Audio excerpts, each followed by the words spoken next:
Ayan, hello beautiful, welcome back at Everything Nice at Miss Circle and Love.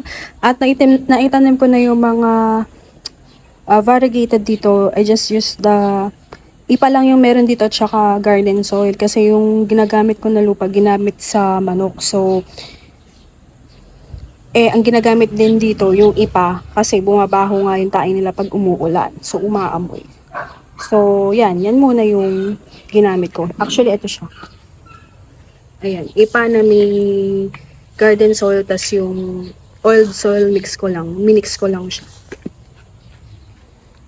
Tapos dito ako nainis, sabi ko kasi kay seller, ba't binebenta mo to? Super token size.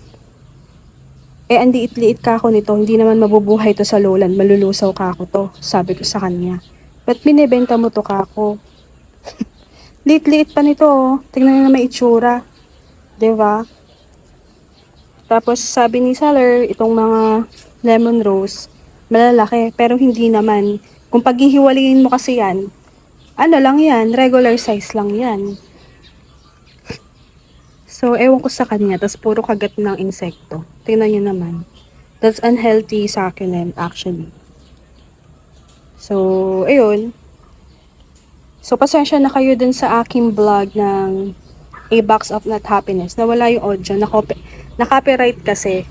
So, dati pagka naka-copyright, i-mute mo lang yung segment, andun pa rin yung boses. Pero ngayon, pag ni-remove mo na yung copyright, pati pala yung boses mismo.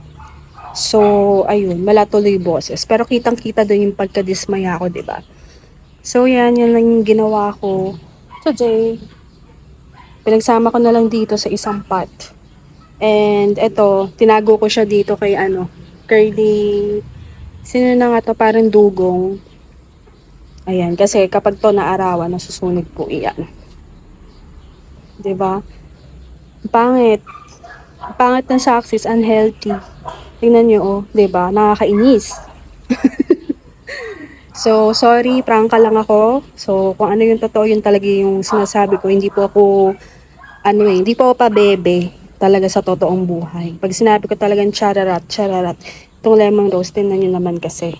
'Di ba? Hindi nakakatuwa. No, puro kagat, binibenta ng ganyan. Pwede pa naman yung ganyan. So, hindi na din nakasagot sa akin si seller. Siguro nainis din siya. Kasi parehas kami maiinis dahil ganito yung pinadala niya. 'Di ba? Ayan, okay naman yung si Lenore din, tsaka ito. Okay naman siya. Tsaka si Sandman. Pero ito talaga, naku! Ayan.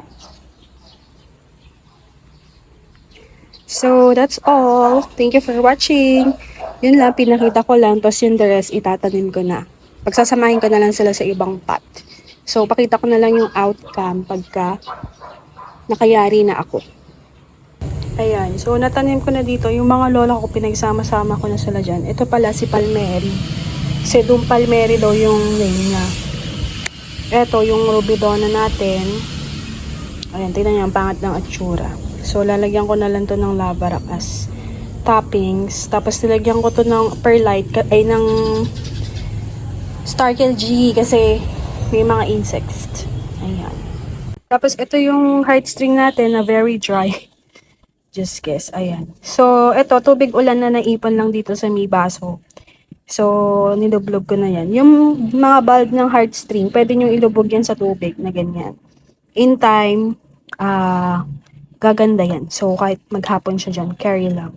Basta yung mga bulb niya, pwede nyo siyang isok dyan. Yan. O, nagmamaganda ang ating Monroe. Ayan. Tapos ito yung nasunog, ay yung super dehydrated na Haworthia. Diba? Itsura nito. Diyos ko. Ba't nagbebenta ng ganito? Mga kailangan ng pera ng seller, yaan yun na.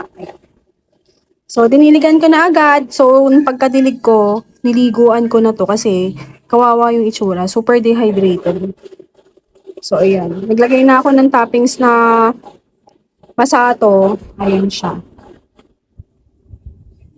So that's all for today. Nag-update lang po ako ng konti about sa mga succulent na nabili ko. Nadismayaman tayo, wala tayong choice. Kailangan natin silang buhayin in my care. So thank you for watching at everything nice at Mitch Succulent Love. Abangan niyo po ang ating mga susunod na vlog. Ang ating always beautiful vlogs. Ayan. So abangan niyo po yan sa mga susunod na araw. Thank you for watching. This is your nurse Plantita saying God bless po. At laging mag-ingat.